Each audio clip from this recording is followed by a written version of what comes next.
What's up guys, Meredith with ExtremeTerrain.com, and today we are checking out the TerraFlex Delta Big Brake Kit with the 5x5 bolt pattern, fitting all 2020 and newer JT Gladiators. Now, big brake kits for your Jeep are usually an investment, but very much worth it for those bigger rigs, heavier builds, and really any Jeep owner that has a 37-inch tire and above, especially on the JT. Now, this kit will be a solid solution for the JT owner doing any overlanding or off-roading that requires a lot of cargo or armor, any towing with their JT, any driving or spirited driving at higher speeds, or simply just has a heavier build and wants some better stopping performance without completely gutting their wallet compared to other big brake kits. Now, I do want to mention that this set will require a minimum of a 17-inch wheel, so just keep that in mind when you're checking this kit out. Now, with heavier tires, cargo, armor, or whatever else weighs your JT down, there's ultimately extra load that's being put onto your braking system, and this kit is going to have larger calipers, rotors, and specific pads to enhance the stopping force while remaining very comfortable during day-to-day driving. Now, the pads will also not be super noisy, produce much dust at all, considering the construction that we'll get into in just a minute, and the rotors will be slotted and vented for proper cooling, which overall is going to increase the stopping efficiency. Now, what's also great about this set is that the pads mounted up inside of the calipers here are actually off-the-shelf Toyota pads, so maintenance down the line is going to be fairly affordable compared to what you may think with a big brake kit, and accessible. Now, because of the way that these are set up, this is going to have a large opening here, and they are going to be installed by pins as far as the brake pads are concerned. And because of that, you're not going to have to remove the caliper in order to swap out your brake pads, making maintenance even easier. And there is a one-way check valve on here, so you can bleed the brakes yourself. So when it comes to maintaining your brakes, this is going to not only be super easy, but you're not going to need extra hands to do it. Now, breaking this kit down even further, this will come with four piston calipers, which will double the force compared to your factory braking system, and these will have a hard chrome coating on each piston to reduce friction, in addition to improve stiffness to keep braking consistent and even. Now, TerraFlex also boasts about their 4-piece high modulus bridge design for their caliper that has heat-treated high-quality stainless steel bridges and forged aluminum housings that will flex to resist any damage under load, which they definitely will be with all of that extra weight on your Jeep. Now, the second main component will be these huge 14-inch rotors, again being vented with factory-style veining to allow for optimal cooling, and they're also going to be heat-treated cast iron with a coating on top to prevent any surface rust, which is great if your Jeep does sit for a little bit once in a while. Now, the rotors here are also going to be slotted to reduce any or get rid of any gases on the surface, keeping braking and pad contact very efficient. It's also going to be mill balanced for a very comfortable feel, especially with the semi-metallic pads there. Now, those are going to do a great job at offering a lot of performance out of the pad, while also being pleasant when driving on really any terrain, no matter if you're taking your Jeep off-road or just keeping it to the street. Now, this kit is going to come in at roughly $2,800, and like I mentioned before, this is going to be an investment. However, compared to other big brake choices, this is going to save you, considering that some choices on the page are roughly the same price for just the front or just the back. Now, this, however, will come with all 4 corners and everything that you need to put them onto your Jeep, in addition to providing the benefit of being very easy to maintenance and very accessible when it comes to having components to maintenance these brakes. Now, some of those more expensive choices may have some extra bells and whistles, like 6-piston calipers or a different design when it comes to the rotors, which will justify their price point. However, I think if you're not necessarily looking to spend a ton of money on your braking system, but you still want to make a quality investment in your stopping performance by a brand that you can definitely trust, then this is going to be a fantastic pick. Now, install is going to be a 2 out of 3 wrenches on the difficulty meter. I would recommend some mechanical know-how in order to get this set mounted up to your JT. However, if you do, and if you have the right tools to do it, it should take you about 4 hours to get the job done front to back. Now, at this point, we can head over to our shop and check out a detailed breakdown on how to get this set onto your JT at home. So that is going to wrap it up for my review. Let's go ahead and get into the install. Tools required for this install include an impact gun, a ratchet, a wire wheel, a paint marker, a cutoff wheel, an adjustable wrench, channel locks, brake lube, a ratchet, 10 and 11 millimeter wrenches, an extension, a marker, hose pliers, caliper hooks, a T30 torque socket, 10 and 15 millimeter sockets, 18 and 21 millimeter swivel sockets, and some brake clean. What's up guys? Today we're installing a big brake kit on our Gladiator. Before we get started, it is important to note that you are going to need extended brake lines for the rear for running this kit. So with that being said, let's get started. So starting on the front, the first thing we're going to do is grab a 21 millimeter socket to remove the 2 bolts holding our caliper bracket in, and then we'll pull our bracket and caliper off in one piece. Now we'll take a 21 millimeter socket and remove our 2 bolts. I've got a caliper hook up here so that we can hook our caliper to it and not put tension on our brake line.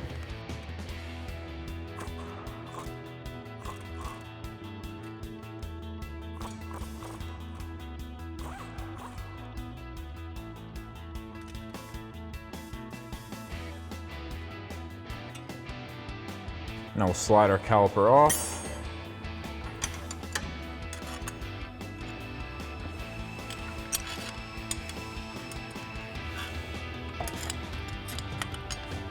Slide in our hook, put that up on our spring.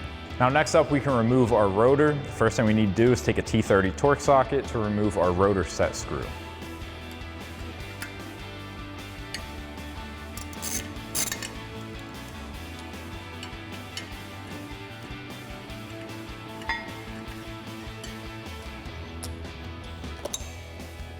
And then with that screw removed, ours just fell right off. However, if yours doesn't, you can take a hammer and beat around the edge to pop it free.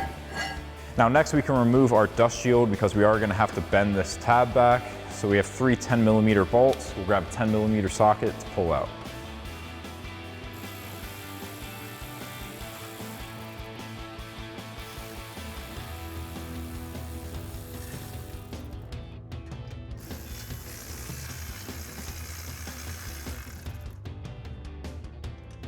Now moving on to the rear, the first thing we're going to do is unbolt the 2 18 millimeter bolts holding in our caliper bracket, and just like the front, we're going to remove our caliper and our bracket in one piece. So now we can come underneath the truck and remove our 2 18 millimeter bolts holding in our caliper.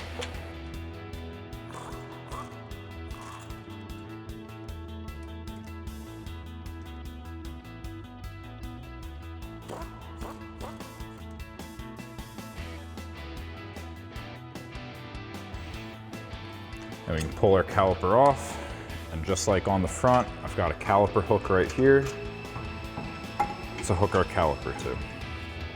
Next we can remove our brake rotor. Same thing on the rear here, we're going to use a T30 torque socket to remove our set screw.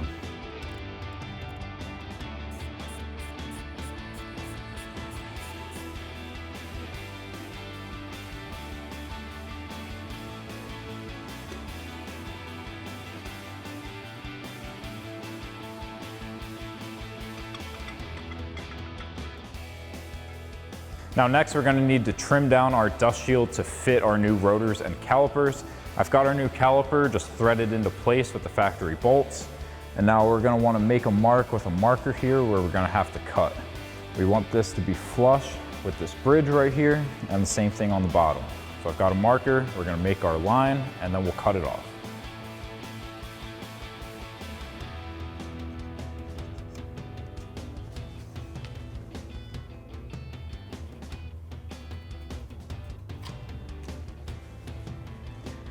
And now we can remove our caliper and make our cuts. So now we're ready to make our cuts onto our dust shield. You could use a pair of tin snips for this. I'm going to be using a cutoff wheel. Now I've got a slightly damp microfiber here covering our brake line just so that we don't hit that with any sparks. So we'll just line this up and start our cut.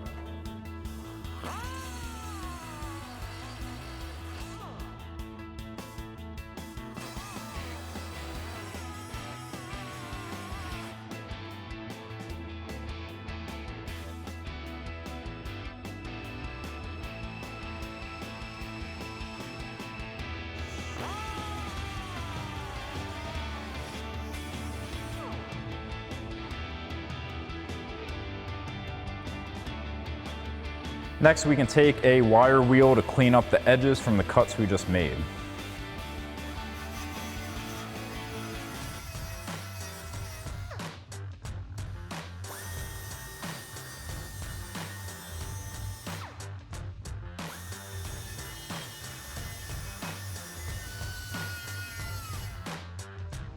Next, we can take a paint marker and paint our exposed metal so it doesn't rust.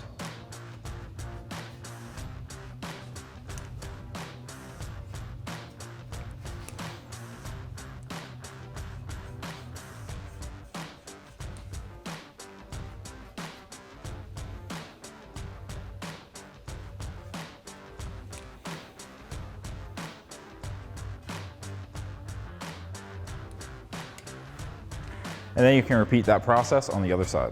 So now we can go ahead and bend the dust shield for our front brakes. We have a nice little line here that we're going to be bending on. I'm going to use an adjustable wrench. We'll get it on, we'll get the tip up to that line and then pull back. We'll work it back and forth until we have a nice bend. And then once we have it most of the way, we can take a pair of channel locks or pliers to pinch it down on the backside. Now the line we need to bend on is right down here. It's a little bit hard to see, but if you move it around, you can see it once the light bounces off of it. So we'll get our adjustable wrench, slide it up to that line, tighten it down, and then start bending. And then we'll just move back and forth to evenly bend.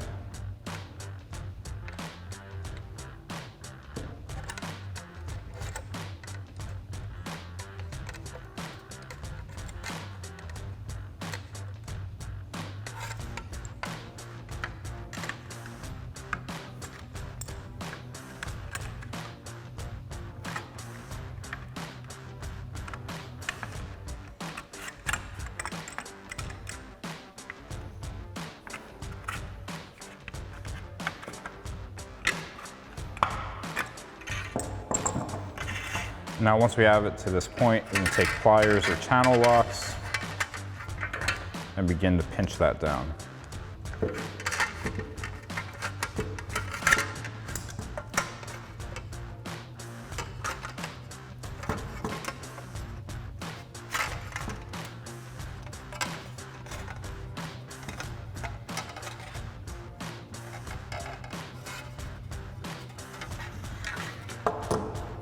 And then once you have this done, you can do the same thing for the other side and we can get this installed back onto the Gladiator.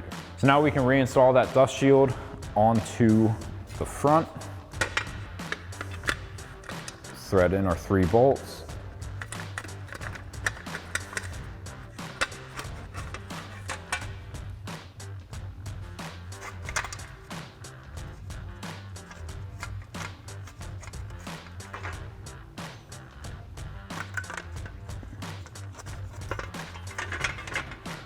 And then we'll grab a 10mm socket to tighten these down.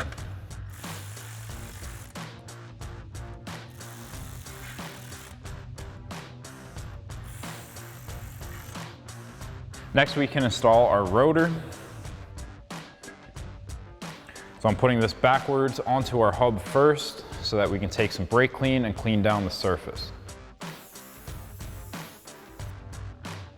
I'll give it a wipe with a clean microfiber.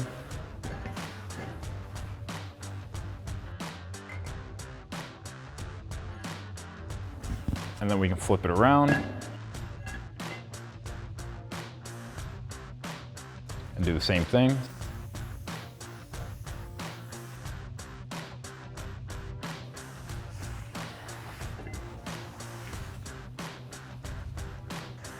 And then we can grab one of our lug nuts and throw it on just to hold our rotor in place.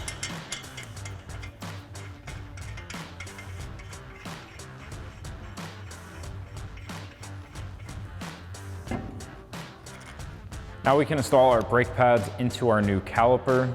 Now the wear indicator is going to go on the back side. So we'll slide these in. We have our rods that are going to be going from the front to the back, and then we have some clips to install.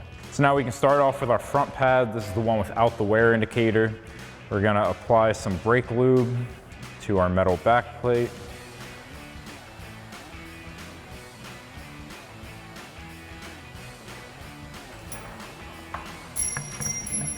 And then we'll grab our pins. Slide the first one through.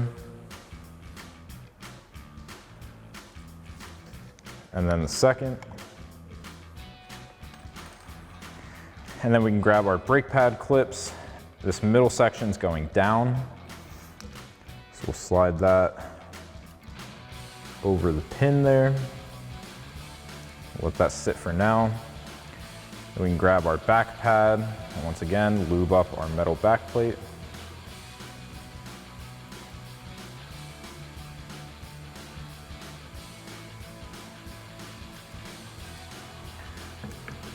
And then we can drop this in.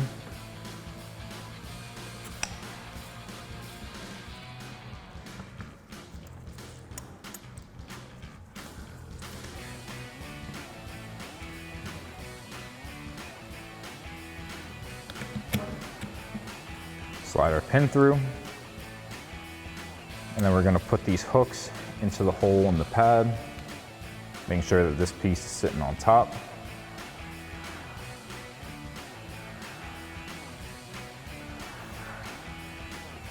And then we can do that same thing on the other side.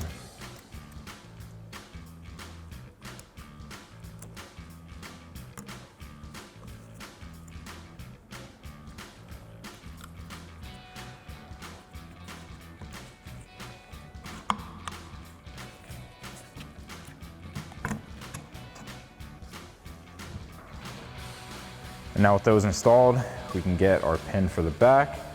This part is going to be going down into the hole. So we'll slide that into the pin, into the hole in our two pins.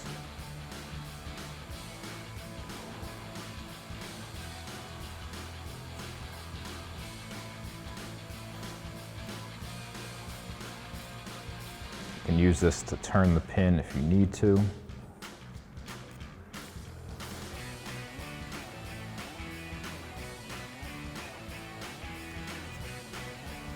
And once you have it through both, put that clip in through the back. And now you can repeat the same exact process for the remaining 3 calipers as they all install the same.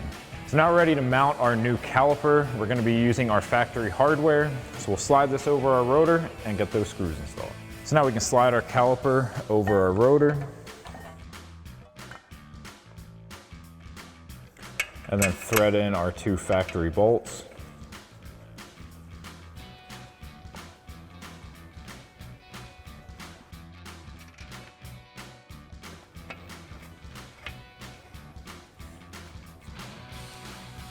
And now we can grab a 21mm socket to tighten these 2 bolts down.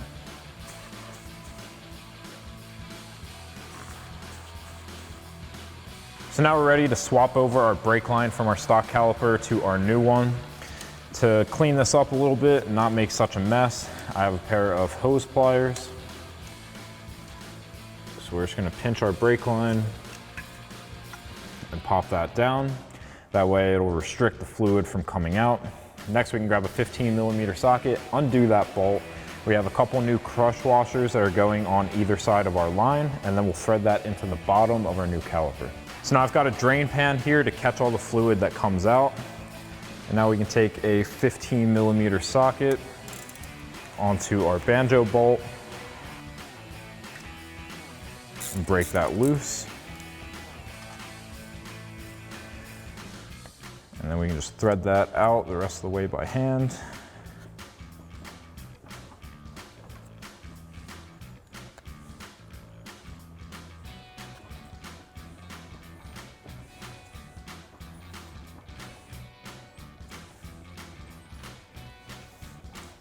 We would ideally be able to thread that out the rest of the way by hand.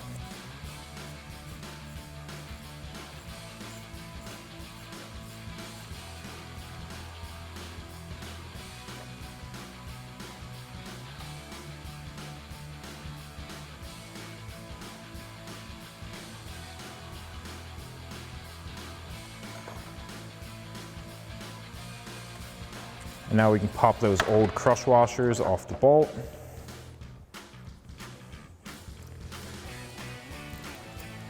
We'll get our new crush washer on the bolt, slide that through the line, and then get another crush washer on the opposite side.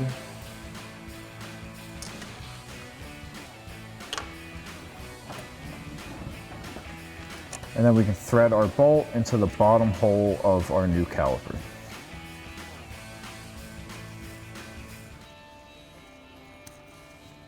Now TerraFlex wants you to have a slightly downward angle on this. And once you have that in place, you can take the same 15mm socket and tighten it down.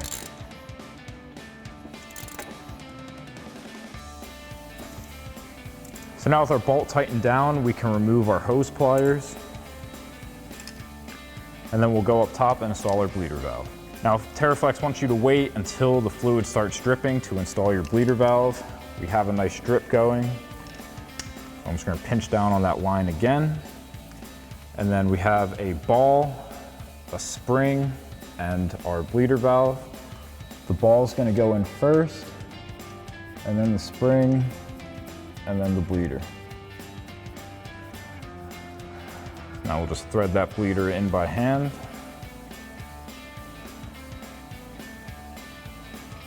And then we can take a 10mm wrench to tighten that the rest of the way.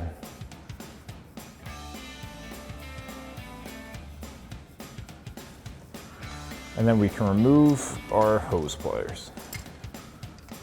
So now moving on to the rear, we're gonna repeat pretty much the exact same process as the front. Once again, I've got our new rotor on the hub backwards, so we can take some brake clean with a clean microfiber towel to wipe down both sides.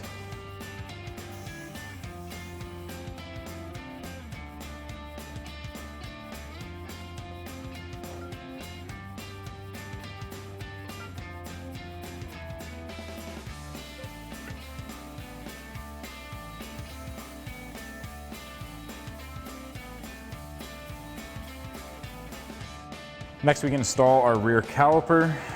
So we'll just compress our pads to get that in.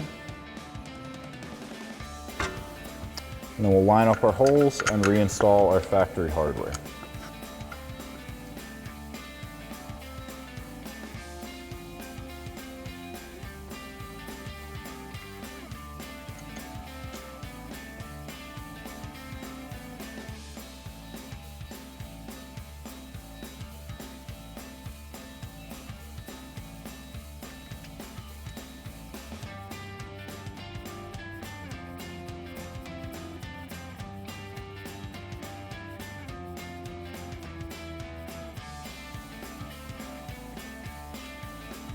Now we can take an 18mm socket to tighten down our two bolts.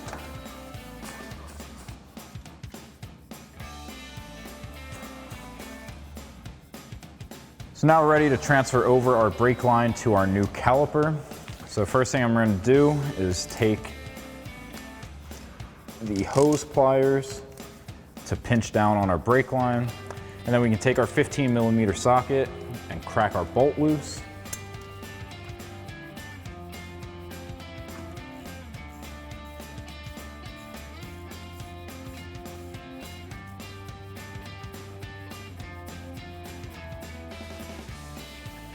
Once we have that disconnected, we can pop our stock caliper off the hook and get that out of the way. And then we'll pop our stock crush washers off, replace those with new washers.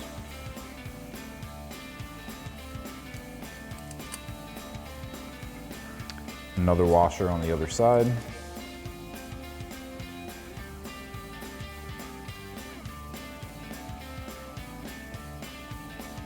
Now the factory brake line doesn't come down far enough to connect to the bottom threads of our caliper, so you are going to need extended brake lines for the rear for this install.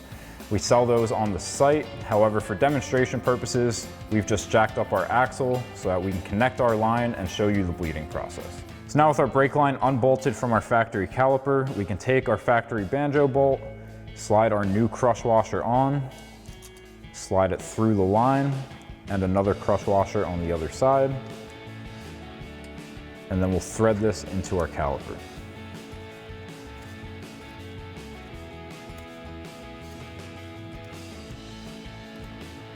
And then we'll take our 15mm socket and tighten that up to crush our crush washers.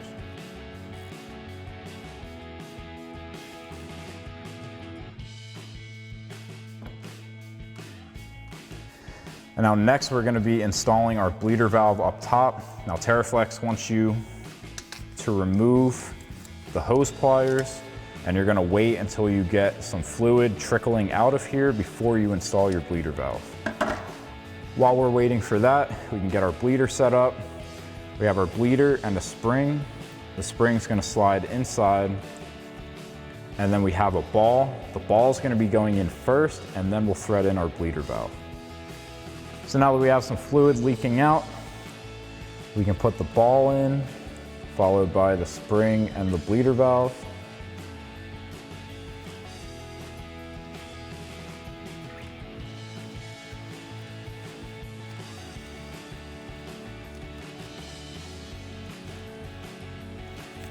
Now that we have that in hand tight, we can take a 10mm wrench and tighten it the rest of the way down.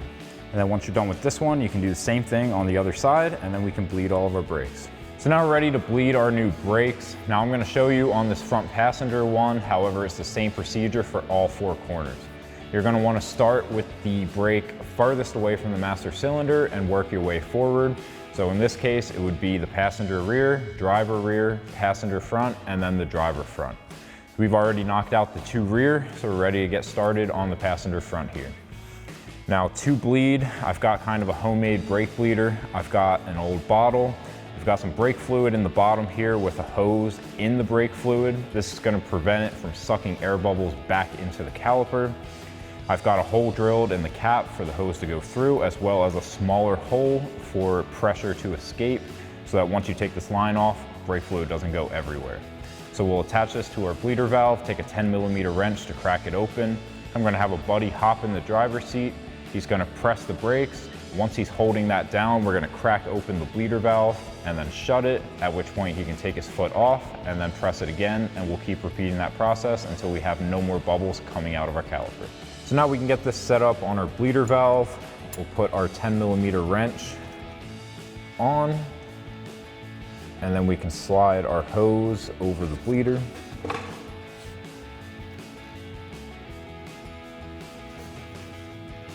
Now once your buddy's in the driver's seat, you can have him press down on the brake, and then we'll open up our bleeder valve. Press the brake.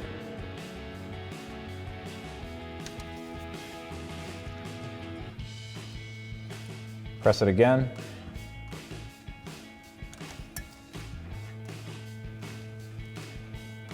Press it again.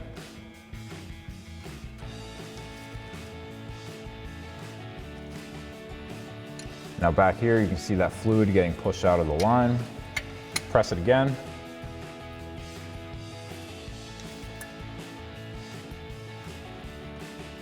Press it again.